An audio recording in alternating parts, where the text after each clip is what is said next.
yil kerak emas. Faqat oldindan harakat kerak.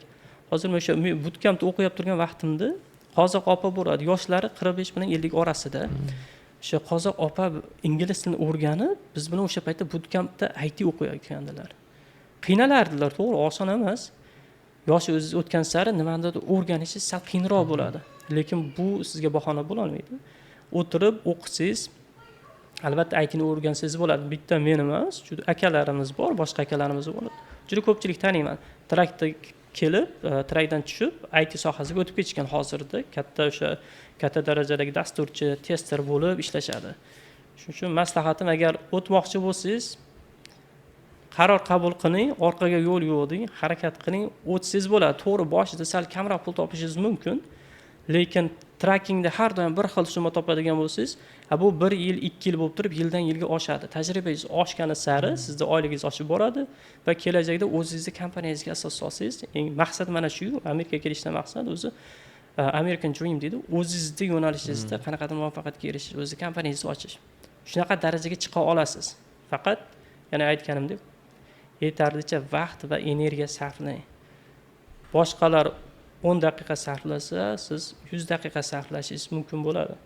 Balkim qiynalarsiz, lekin buni rohatini keyinchalik ko'rasiz albatta. Men ham trakda yurganimda men ham aytganki, nimaga men trakda yurib, shunaqa o'zimni azob berib, salom alaykum, zarar deb odamlar shu trakda yurmasdan shu katta pulni ishlayapti. Nimaga men shu ishni qila olmayman deb tushganman. Mana shu alhamdulillah iyulda 2 yil bo'ladi. Trakda tushganimda. Alhamdulillah deyman hozir. Mana juda ko'pchilik Hozirgi vaqtda daromad olib keladi siz applicationlaringiz, to'g'rimi? Programmalaringiz. Albatta qo'shimcha daromad.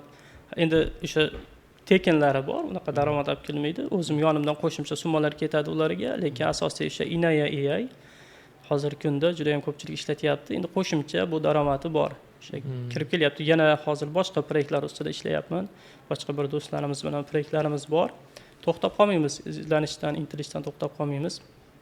Harakat qilgan odamga bu IT sohasida yaxshi narsasi, men yoqtirgan narsam, siz software injenersizda, hozir bu yo'q narsadan nimadir yarata olasiz. Hozir men bu hardware engineer deydi, ya'ni men bu biz telefonlarimizni yaratganlari, bular uchun qanaqadir mahsulotlar kerak-da. Boshqa narsa, boshqa odamlarning yordamiga muhtojsiz. Misol uchun kimdir ekranni boshqa kompaniya ishlab chiqarishi mumkin. Lekin boshqa qismlarni boshqa kompaniya ishlab chiqaradi, ular terasiz siz. Lekin IT sohasida bizning materiallarimiz bu tillar. C++ deysizmi, Python deysizmi, Node.js til, xohlagan tilni, bitta tilni yaxshi o'rgangan odam qolgan tillarni bemalol o'rgansa bo'ladi. Software engineer bitta til bilan o'zini cheklab qo'ymasligi kerak-da. Kim so'rasiz ba'zi odamlardan, qanaqa software engineersansa, Java developerman deydi. Bu Java developer emas, developerman deydi. Chunki Java developerman desa, bu o'zini Java bilan define qilyapti. Shu bilan shu sohani bilaman xolos, Javani bilaman xolos deyapti-da.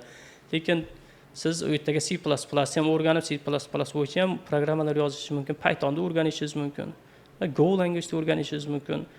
O'zingizni cheklab qo'ymasligingiz kerak. Samolarga tushunayapsizmi chiqib? Hamma gapi.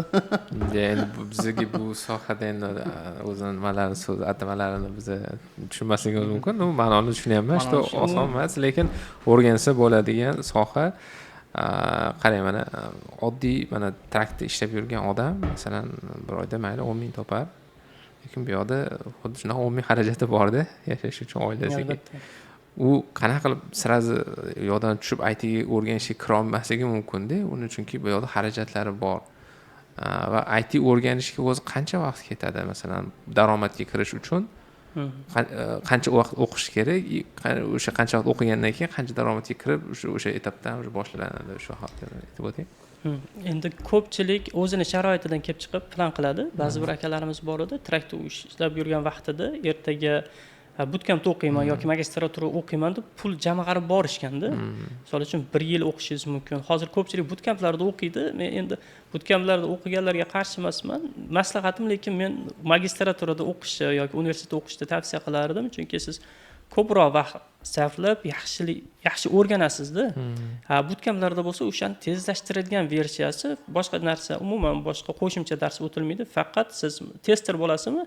Testing uchun sizga kerakli bo'lgan ma'lumotlarni 3 oyda, 6 oyda ichida o'rgatadi-da, intervyudan o'tib olishingiz uchun yetarlicha bilim beradi. Intervyudan o'tib olasiz, lekin u yog'iga o'rganishdan to'xtab qola olmaysizda. IT o'zi shunaqa soha, o'rganishdan to'xtagan kuningiz bu orqaga ketish boshlaysiz. Chunki har kuni yangi til, yangi o'zgarishlar bo'ladi-da.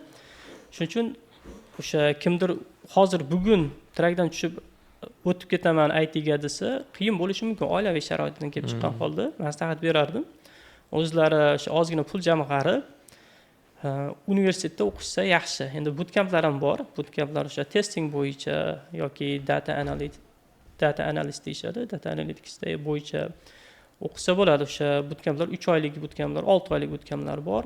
Lekin men o'zim o'sha 2 yillik, 2,5 yillik mana sizda agar backgroundingiz yoki oldin IT sohasida o'qimagan bo'lsangiz, bakalavrda, magistraturada IT o'qimoqchi bo'lsangiz, sizga qo'shimcha prerequisite deydi, ya'ni o'sha majburiy bo'lgan fanlarni, foundation fanlarini olishingiz kerak bo'ladi. Bu 3 tadan 5 tagacha universitetdan olib shu sizga 2,5 yil vaqt ketishi mumkin. O'sha lekin uni keyin u yog'i yaxshi bo'lib ketadi. O'sha men o'zim ishlab yurgan vaqtimda ham pulni trakdan tushganimdan keyin qo'shimcha jamg'argan summam yo'q edi. Chunki qarzlarimni to'laganman-da. Bilasiz, bu yoqqa kelishda juda ko'pchilik qarz bilan keladi. Qarz bilan kelganmiz, qarzlar to'lab bo'lgandan keyin bu tracking kompaniyalar ishga taklif qilishgan. Iskandar keling, ofisda ishlaysiz, mana bunaqa yo'nalishni bilasiz, u yoq bu yoqda. Xohlamaganman, chunki nega? Miyam shu band bo'lib qolmasin, tashvishlari bilan bo'lib qolmasin. Men agar dastlabki qilib qiynalsam ham, shuni o'zim xo'jayinim bo'lib, xohlagan vaqtimda o'qiy olay, xohlagan vaqtimda dam ola olay deganman. Chunki qiyin bo'lsa ham ishlaganman. Ba'zi vaqtlar bo'lardi, dastlabkichilar bilishadi. Amazon dastlabki qilgan bo'lsa, ularda paketlarni ko'tarsangiz, men bu barmoqlarni orasiga mana bunaqa qilib ko'tarardik-da, qo'llar ishib ketardi. Kelib kod yozolmagan kunlarim bo'lganda, kod yozish qiyin bo'lib, qo'lim qaltirab, ishib ketgan qo'llarim, yozolmasdim ba'zi bir kunlari. Lekin bilardim, ishonardim. Agar shu universitetda bitirsam, shu sohada ishga kirsam, kelajak yaxshi bo'lishiga 100% ishonganman-da. Shuning uchun qiynalib ishlaganim ham menga motivatsiya bo'lgan. Ko'pchilik aytadi, so'rashadi O'zbekistonda, o'zim jiyanlarim, tanishlarim, Iskandar aka motivatsiyani qayerdan olasiz deyshadi. Yo, motivatsiya ikki xil yo'ldan kelishi mumkin. Bittasi yo'qchilikdan kelgan motivatsiya. Siz sharoitingizdan kelib chiqib, ota-onangizga yaxshi sharoit qilib berish, kelajakda yaxshi uylar qurib berish maqsadida harakat qilishingiz mumkin. Ya ikkinchisi, oldingizga katta maqsadlar qo'yishingiz mumkin. Bu degani faqat qiyinchilikdagi odamlar muvaffaqiyatga erishishi degani emas. Siz agar sharoitingiz yaxshi bo'lgan taqdirda ham, agar siz yoshligingizdan maqsad qilib qo'ysangiz, kelajakda shunaqa korxonalar quraman, shunaqa zavod, fabrika qilaman yoki mana bu sohada mutaxassis bo'laman deb turib o'zingizga katta maqsad qo'ysangiz, o'sha maqsadga erishish yo'lida harakat qilsangiz, o'sha maqsad